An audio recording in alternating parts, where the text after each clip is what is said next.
بسم الله الرحمن الرحيم والصلاة والسلام على سيدنا ونبينا وطبيب قلوبنا وشفيع ذنوبنا أبي القاسم محمد صلى الله عليه وآله وعلى أهل بيته الطيبين الطاهرين معصومين عليهم السلام ولعنة الله على أعدائهم أجمعين من الآن إلى يوم الدين. أما بعد، قال الله تعالى في محكم كتابه الكريم: بسم الله الرحمن الرحيم. ألم تر إلى الذين يزكون أنفسهم. صدق الله العلي العظيم. بسم الله الرحمن الرحيم. قل هو الله أحد الله الصمد لم يلد ولم يولد ولم يكن له كفوا أحد. رب اشرح لي صدري ويسر لي أمري واحلل عقدة من لساني يفقه قولي. Ya ibadallah, usikum ve nefsi bi tekvallah. Değerli müminler, evvela özümü ve siz əzizləri ilahi təqvaya dəvət edirəm. Gəlin Allahın əmrlərinə itaat edək. Allahın qadağa etdiyi şeylərdən uzaq olaq. Əməllərimizlə Allahın razılığını əldə edək. Allahın razılığını əldə etməklə dünya və axirət səadətini əldə etmiş olaraq inşallah. Bugün xutbəmizdə, yəni birinci xutbəmiz, bir ayə oxudum. Qur'an-ı Kərimin Nisa surəsinin 49-cu ayəsi və o cümlədən Nəcm surəsinin 32-ci ayəsi. Bu ayələr haqqında çalışacağam və onun ətrafında olan bir neçə hədis siz əzizlərinin xidmətinizə söyləyim. Biz çalışırıq hər cümə bizim üçün, dünya və axirətimiz üçün faydalı olan mövzulardan ən əsası da Qur'an-ı Kərimdən ayələr və o ayələrin ətrafında olan rivayətlər seçim və bu bizim üçün faydalı olsun. Və bugünə qədər də çalışmışıq ki, səy eləyirəm, çalışıram. Allahın lütfüdür, inayətidir ki, fərqli mövzular danışaq və təkrarçılığa yol verməyək. Allah, bu da bir lütfdür, bizlərə əta edib. Şükürlər olsun Allahın mərhəmətinə, böyüklüyünə, əzəmətinə. Allah Teala Qur'an-ı Kərimdə, mövzumuz da budur. Bəzən insanlar, sadə dillə izah edeyim ki, belə bir hal, əksər hallarda bu insanlarda olur. Şeytan bu minvalla insanları məğlub etməyə çalışır. İnsan bir səhv etdikdə və ya xəta etdikdə, ona səhvin söylədikdə və ya ona deyildikdə ki, sən xəta eləmişsən, səhv eləmişsən, günah iş görmüşsən, çalışır bir minvalla, bəhanə ilə özünü haqlı çıxarsın. Yəni, özünün düz olduğunu sübut eləsin. Əlbəttə, bilir səhvdir, ona deyilir, sən bu günahı görmüsən, bu işi icra eləmişsən, bu xətanı eləmişsən, eləmə bu işi. Bu iş insanın axirətini əlindən alır, bu insanın əməllərini püç edir. Amma insan görürsünüz ki, çalışır ki, özünün düz olmağını sübut eləsin və özünü haqlı hesab edəsin. Və bu minvalla bəzən insan daxilən özünü haqlı hesab etdikdə, kənarda da onu bu əməlin sahibin olduğunu gördükdə, yəni yaxşı mənada, amma hansı ki, bu adam özünü zahirdə uzur göstərir. İnsanlar həmən o özünü yaxşı göstərmək, mən belə elədim, mən məsələn gecə namazı qılıram, mən oruç tuturam, mən həmişə Allaha şükür edirəm, mən günah eləmirəm. Bu minvalla görürsünüz, özünə o qədər bir arxayıncasına danışır və insanlar da ona bu yaxşı əməlinə, danışığına görə hörmət etdikdə görürsünüz ki, özünü digərlərindən üstün hesab etməyə çalışır. Bu təkəbbürlüyün bir, deyərdim ki, şöbəsidir, amma çox qorxulu və təhlükəli bir haldır. Xüsusən şeytan bunu möminlərlə bu işi gördürür. Cahili bilirsən, cahildir, fasikdir, açıq-aşkar günah aşkarlıqda günah edir və bəzən o fasiqə də, facirə də deyildikdə sən günah iş görürsən, söyürsən, məsələn, şərab içirsən, qumar oynayırsan, sələm verirsən, bu şeyləri dedikdə görürsünüz çalışır özünü haqlı hesab edir. Bunu hamı tanıyır ki, onu dedikdə görürsünüz ki, bu adam səhvdir. Amma möminlər bu işi gördükdə, bəzən biri o səhvi gördükdə, deyildikdə digərləri ona inanmır və çünki onu yaxşı biri kimi tanıyır. Nəticədə bu özünü daxilən, yəni öz imanını yemiş olur və heçə çıxartmış olur. Allah Teala Nisa suresinin 49. ayəsində buyurur: "Ələm tərə iləllezine yuzakkuna enfusahum." Özlərinə peyğəmbərə xitab edir. Özlərini təmizə çıxardanları gördünmü? O dövrdə əsasən bu ayələr o dövrün, yəni Yəhudilər və qeyri-İslam müsəlmanlar, o cümlədən müşriklər və kafirlər çalışırdılar ki, özlərini haqlı çıxartsın. Amma Allah ömür versin Ağa Məkarim Şiraziyə, o təfsir-i nümunədə, o cümlədən digər təfsirlərə nəzər salsaq, onlar deyirlər ki, bu ayə tək elə Yəhudilər haqqında deyil. Bugün əgər bu xüsusiyyətdə, bu əqidədə, bu etiqadda adam varsa, həmən insana da bu aiddir. Bir sözlə, insan etiraf etməyi bacarmalıdır. Allah bizləri Əmirül-Mömininin vilayətində sabit qədəm eləsin. Əmirül-Möminin Həmmam xütbəsində təqvalıları, yəni özünü haqlı çıxartmayanları, yəni öz səhvlərini etiraf edən insanları bu cür təqdim edir bizə. Bu cür deyir ki, belə olmalıdır. Yəni mömin, təqvalı, namaz qılan, ibadət edən, oruç tutan bu xüsusiyyətdə, bu halda olmalıdır. Nəinki özünü haqlı hesab edib etiraf etməyir əməllərin. Bu cür etiraf etməməklə özünü gedib Allaha yetişdirə bilməz. Əksinə öz əməllərin etiraf etməklə Allaha gedib yetişə bilər. Əmirül-Möminin Həmmam xütbəsində buyurur ki, möminlər özlərinin az işlərindən razı qalmazlar. Baxmayaraq iş görür, cəmiyyətə fayda verir, xalqın xidmətində dayanır, ailəsinin xidmətində dayanır. Amma həmişə özünü qınayır ki, mən az iş görmüş olaram. Mən çox iş görə bilərdim. Mənə Allah bu ömrü, bu sağlamlığı, bu fürsəti veribsə, mən cəmiyyət üçün çox iş görə bilərdim. Və ya namaz qıldıqda mən çox namaz qıla bilərdim, çox ibadət edə bilərdim. Mən Qur'an oxuya bilərdim, amma səhlənkarlıq edirəm. Bu cür insan özünü danlasa, o qabağa gedəcək. Həzrət bu xütbədə deyir ki, təqvalılar, həqiqi möminlər, belə deyək, özünü danlayan, Allah huzurunda səhvlərini və cəmiyyətdə səhvlərini etiraf edən mömin bu cür olacaq. Özlərinin az işlərindən razı qalmazlar və əməllərini heç vaxt çox saymazlar. Mən namaz qıldım, namazların hamısını qılıram. Namazımı vaxtında qılıram. Məsələn, söyləyəndə və çalışıram onun nafilələrini də qılım. Gecə namazını da qılım. Mən necə lazımdır ibadət edirəm. Bu ağılda, bu düşüncədə hərəkət eləsən, deməli, sən hələ Allaha yetişməyə nə qədər sənin üçün maniyə və pərdələr var. Sən hələ o pərdələri dəf etməlisən. O mən bunu eləyirəm, mən çox eləmişəm, mən çox edirəm, mən bu işi görürəm.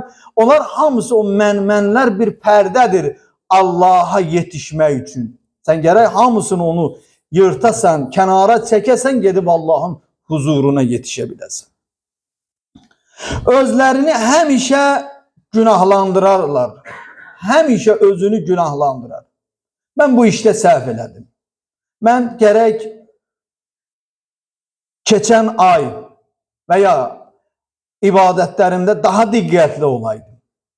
Eləməmişəm, keçən ayda diqqətli olmamışam, cemaat namazına önəm verməmişəm, keçən həftə cümə namazına önəm verməmişəm, bundan sonra özünü günahkar hesab etməlidir. Nəinki bəhanə tutmalıdır.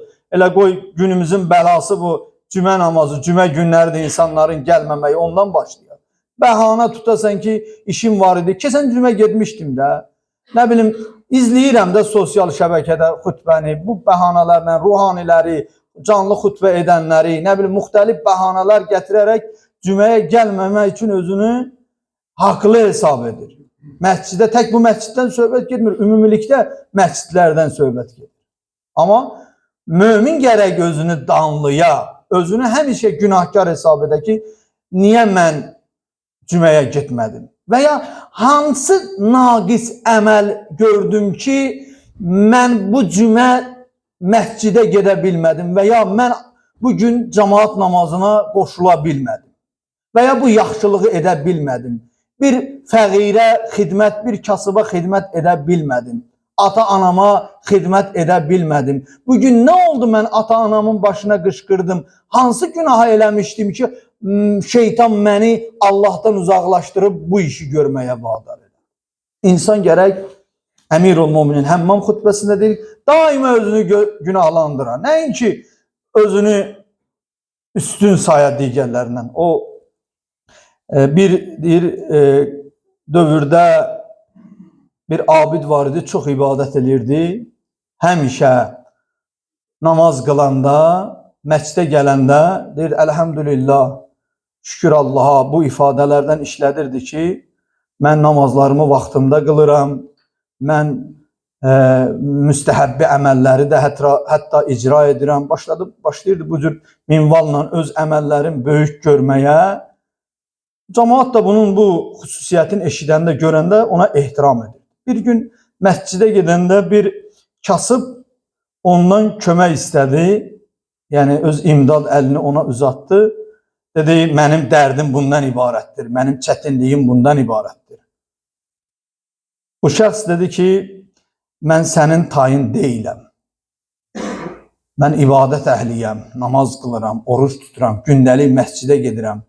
Sən heç bunların heç birini eləmirsən, ona görə sən bu əməlin, bu cür Allah səni imtihan edib və bu cür köməyə möhtac edib, kimlərinsə köməyinə möhtac edib. Başladı burada da öz namaz orucların məscidə getməyin önə gətirməyə, həmən bu fəqiri alçatmağa. Yazırlar ki, həmən fəqir insan başını aşağı saldı. Dedi, sənin namazın ola bilər, amma mənim də bir sınıq qəlbim var. Əlbəttə, insanlarla gərək doğru, dürüst rəftar olmaq, xüsusən ibadət əhli. Görürsünüz, bizim namazımızı şeytan hansı isə namaz qılmayan bəlkəmdə bir fəqirin əli ilə şeytan heç elətdirə bilər. Bunu dedikdə yazırlar ki, həmən şəxs bir gün yuxuda gördü ki, qiyamət səhnəsi yatdı, Allah onu o cür imtihan elədi. Yuxuda qiyamət səhnəsi yaradılıb və Allah Taala'nın mələkləri nida edir, çağırır. Məsələn, hardadılar namaz qılanlar? Hardadılar Ramazan ayının orucun tutanlar? İndi hər əməlin sahibləri qiyamət günü çağırılacaq. Deyir, bu şəxs, dedi, mən də yuxuda idim. Həmən an səhnədə mən də durdum ayağa. İstədim o qıldığımın namazların, ibadətlərin mükafatını alam. Mənə Allahdan deyildi ki, mələklər tərəfindən sənin heç bir əməlin mükafatı yoxdur mənim Allah tərəfindən. Hansı ki, həmişə namazında diqqətli olmuşdu. Amma bu təkəbbürlük, bu özünü böyük görməklik, öz səhvlərini etiraf etməmək halı xüsusiyyəti bunda bir xəstəliyə çevrilmişdi. Bunun ruhuna, vücuduna şaxa salmışdı.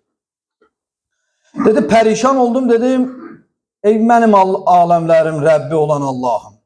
Axı mən də namaz qılmışam, oruç tutmuşam. Dedi, sən namaz qılmamısan, qılmısan, amma özünü böyük görmək üçün, göstərmək üçün namaz qılmısan, mənim üçün namaz qılmamısan. Və Allah yazırlar, deyir ki, həmən vaxtı bütün o gördüklərimi Allah qiyamət günü sanki bərpa olunub, mənə göstərildi ki, bəli, filan kəsin xətrinə dəymişəm, yenə də orada da namazımı ortalığa gətirmişəm. Məsələn, biri ilə danışanda çox rastda gəlir, mən hacıyam, mən 3 dəfə məsələn filan yerdə olmuşam və ya məsələn, müxtəlif formada mən bu işi, mən namaz qılım, mən daima Rəcəb Şəbanın orucunu tutanam. Yəni, başlayır bu cür deməyə. Mən heç vaxt Rəcəb Şəbanı boşa verməmişəm. Nə bilim, həmişə bir fəqir mənim qapıma gələndə onu naümid qaytarmamışam. Bu sözləri deyir daimi cəmiyyətdə. Niyə? Amma niyyəti əgər xalisdirsə heç. Amma bəzən olur ki, özünü yaxşı bir hörmətli insan kimi təqdim eləsin, üstün bir adam kimi təqdim eləsin. Allah Taala'dan da ildi ki ona, sənin əməllərin buna görə olub, mənə görə olmayıb. Özünü cəmiyyətdə hörmətli hesab edəsən, üstün şəxs hesab edəsən deyə, hesab eləsinlər deyə, buna görə sənin əməllərin puç oldu. Deyir, ayıldım yuxudan və etdiklərim bu xətaları. Çünki insanı insandan yaxşı tanıyan heç kim olur. Allahdan başqa heç kim tanıya bilməz. Hər kəs öz daxilində, öz vicdanı ilə özünü yaxşı tanıya bilər. Dedim ki, Pərverdigarı alam. Mən bugünə qədər nə xəta səhvlər eləmişəm. İndi etiraf eləmişəm. Nə qədər yaxşı əməllərim var, səndəndir. Allah bunu sən mənə əta eləmişsən. Baxın, müminlər, birinci özümə deyirəm və sizlərə də bu tövsiyəni deyirəm. Nə qədər yaxşı əməllərimiz var, şükür edək Allaha, Allah, bu yaxşı əməllər səndəndir. Həmən şəxs dedi, ayrıldım, başladım Allaha dua eləmə. İlahi və Rəbbi, nə qədər yaxşı əməllərim var, bu əməllər səndəndir. Nə qədər pis əməllərim var, onlar hamısı məndəndir. Mən günahkar bəndə, mən aciz bəndə bu xətanı eləmişim. Allah Teala Quran-ı Kərimin Nəcm surəsində buyurur ki, فَلَا تُزَكُّوا أَنْفُسَهُمْ Özünüzü təmizliyə çıxartmayın. İnsanlara xitab edir. Huvə a'lamu bimən ittəqa. Çünki kimin təqvalı olduğunu Allah daha yaxşı bilir. Sən hə deyinən mən təqvalıyam, mən üstünəm.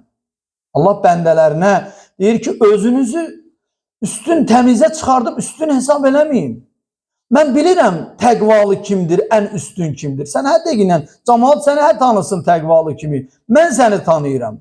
Bir gün cızığın çıxarsan, həddi aşarsan, Allah sənin o eybəcər xüsusiyyətini açacaq, cəmiyyətdə deyəcək, filan kəsə biz bir ömür ehtiram eləmişik, sən demə bu yolun yolçusuymuş.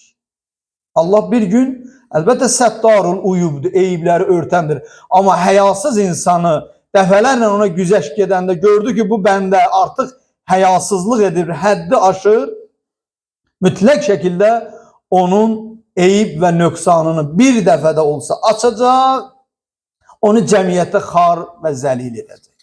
Odur, insan daima gərək özü ilə hesabat apara və öz əməllərini, Əmirul Möminin Həmmam xütbəsində dediyi kimi, öz əməllərini kiçik görüb, özünü daima günahkar hesab edib, özünü danlamalıdır. İmam Hüseyin əleyhissalatu vəssalam Ərəfə duasında yəqin ki oxuyanlar olub, gözəl bir münacatı var. Həzrət günahkar değildi, məsumdur İmam Hüseyin əleyhissalam. O məsumlardandır ki, Allah onları Quran-ı Kərimdə pak və təmiz şəxslərdən hesab edir. Amma həmən Allahın yeryüzündə olan höccəti Ərəfə gün Allah sizə həc nəsib eləsin, Ərəfə çölündə gedib Həzrəti Əbu Əbdillah el-Hüseynin o duanın oxuduğu yeri görəsiniz. Oradan adamın tükləri biz olur, dəhşətə gəlir. Həzrət buyurur, İlahi, ənəlləzi əsə'tu, İlahi, pislik edən mən oldum. Yəni bizə deyir ki, insan övladı Pislik etmeyi de bacararsan. Çünkü mümkündür insan birine pislik de eylesin. Hiç kim deyə bilməz, mən heç kimə pislik etmərəm. Ola bilsin bugüne qədər etməmişsən. Amma bu cür desən ki, mən heç kimə pislik etməmişəm və etmərəm, bir gün şeytan sənin bu zəif yerindən tutub, sənin vasitəndən digərinə pislik etdirməyi bacarır. Adam görsən birine qarşı qəzəblənir. Şeytan adama tov gəlir. Bu işi gör, sənin əlindədir. Rahat onu yıxa bilərsən, rahat onu belə deyək, vura bilərsən. Həmən adam da belə cuşa gəlir, deyirsən ki, bu hörmətsizliyi mənə eləyir, qoy mən də bu hörmətsizliyi eləyim. Sonra insan bir Allah'ın dediklərinə öz beynində xatırlananda, öz kimliyini düşünəndə, öz belə deyək, insanlığını öz gözünün qabağına gətirəndə deyirsən, o eləyir də, qoy o eləsin də, nə eləyir eləsin, mən niyə bunu eləyim? İlahi enellezi esahtu, ilahi pislik eden mən oldum. Enellezi ehta'tu, səhv eden mən oldum. Bakın, ümumiyyətlə hele namazlarda da bu ibarələrimizi desək, etiraf eləsək, hər namazda Allah'tan çağırış bu cür eləsək, inanın çox bizim imanımıza, etiqadımıza təsir olacaq. Müsbət bir aura yaranacaq bizim mənəviyyatımızda, bizim ruhumuzda. Enellezi həməmtu, günaha meyl eden mən oldum, ey mənim Allah'ım. Enellezi cehiltu, cahillik eden mən oldum. Bir nəfər dursun ayağa burada desin ki, mən heç vaxt cahillik etməmişəm veya mən heç vaxt xəta etməmişəm. Deyə bilər. O bilirsiniz de Hazreti Musa'nın dövründə o günahkarı dedikdə dedik, kim günah deyir, o zina eyləni daşqalaq etmək, günahkarı daşqalaq dedik, kim əgər bir günah etməyibsə, həmən insan gəlsin məni daşqalaq. Yəni hamımız məsumlardan başqa biz insanların günah və xəta nöqsanları var. Özümüzü heç kimdən üstün saymayaq. Baxın, elə Ərəfə duasının bu hissəsinə diqqət eləsək, hərə özü öz daxilində, öz vicdanı ilə, özü ilə hesabat aparsa, bu 5-10 pis xüsusiyyətlərdən birini ən azı görsən insanların biri edib. Nə qədər unutqanlıq var bizdə. Bəzən namazımızın vaxtını da unuduruq. Bəzən digər məsələlərdə unutqanlıq edirik. Bəzən bizə qarşı olunan yaxşılığa qarşı, öz yaxşılıq etdiyimiz adamlara qarşı unutqan oluruq. Bəzən bizə qarşı 10 yaxşılıqdan 9'u olunur, biri olunmayanda o 9'un ayaq altına salırıq ki, apar onu qaytar. Mən filan ağız açdım ona, bu işi mən üçün görmədi. Düşünməlisən, bu 9 dəfə bu işi mən üçün görüb. Niyə bir dəfə görəndə mən o 9'un heç hesab eləməliyəm? Elə qoy suizən eləyim onun, hüsnü zən eləyim onun haqqındakı. Bu adam 9 dəfə bu yaxşılığı mənə eləyibsə, bir dəfə elə bilməyibsə, deməli bunun gücü, qüdrəti buna çatmıyor. Amma şeytan deyir, yox, elə deyil. O bilə-bilə sənə kömək eləmir ki, bu işdə uduzasan. Görürsünüz? Enellezi gafaltu, ey mənim Allah'ım, qəflətdə olan mən oldum, mən qəflətdə oldum. Mən sənin haqqında qəflətdə oldum. Nə qədər şeytan bizi vacib işlərdə qəflətə aparıb. Yuxudayıq, şirin yuxudayıq, belə deyək, heç xəbərimiz yoxdur Allah'ın o əmirlərindən, o qadağalarından. Enellezi nesitu, ey mənim Allah'ım, unudan mən oldum. Amma sən məni unutmadın. Biz nə qədər Allah'ı unutsaq da Allah bizi unutmur. Hətta günahkar bəndələrin belə unutmur. Enellezi temettu, özümə güvənən mən oldum. Elə dedim, mən eləmişəm, mən bunu bacararam, mən bu işi eləyərəm. Mənəm dedim, həmən bəndə mən oldum. Enellezi ne'ammettu, bile günah eden mən oldum. Enellezi ve'adtu thumme ahlaftu, vəd verib sonra vədimə xilaf çıxan mən oldum. İndi təsəvvür edin, Bu boyda günah ve xətaların müqabilində insan necə özünü digərlərindən üstün hesab edə biləcək? Necə deyə bilər ki, mən digərlərindən üstün bir varlığam? Əgər bu sadalanan, bu İmam Hüseyin Aleyhisselamın Ərəfə duasında deyilən o mənfi hallardan biri məndə varsa, mən necə deyə bilərəm ki, mən filan kəsdən üstünəm, mən Əlidən, Məhəmməddən, nə bilim, filan kəsdən üstün ola bilərəm və üstünəm. Necə bu sözü deyə bilərəm? İmam Cəfər Sadiq Aleyhissalatu vesselam buyurur ki, bəndə günahını etiraf etdikcə Allah ona mərhəmət edəcək. Özünü günahsız bildikdə isə onu öz nəfsinə, yəni öz başına buraxacaq. Özünü adam var, heç vaxt günahkar hesab eləmir. Bəzən olur insan, görürsünüz, müəyyən məsələlər olanda insan çalışır, onunla mübarizə aparsın, özünü saflığa çıxartsın, amma təklikdə bir insan o səhvini etiraf etməyi bacarmalıdır. Ən azı o an, belə deyək, şeytan səni aldadıb, sənə güc gələ bilirsə, o səhvi etiraf edə bilmirsənsə, sonradan bir şərait yaradıb öz səhvi həmən dosta etiraf eləməlisən. Mən bu səhvi eləmişdim və etdim. Yetər ki, belə deyək, o halla dünyadan getməyək. Allah yan verə öz izzət-i cəlalına, Allah Teala bizləri səhvlərimizi etiraf edib,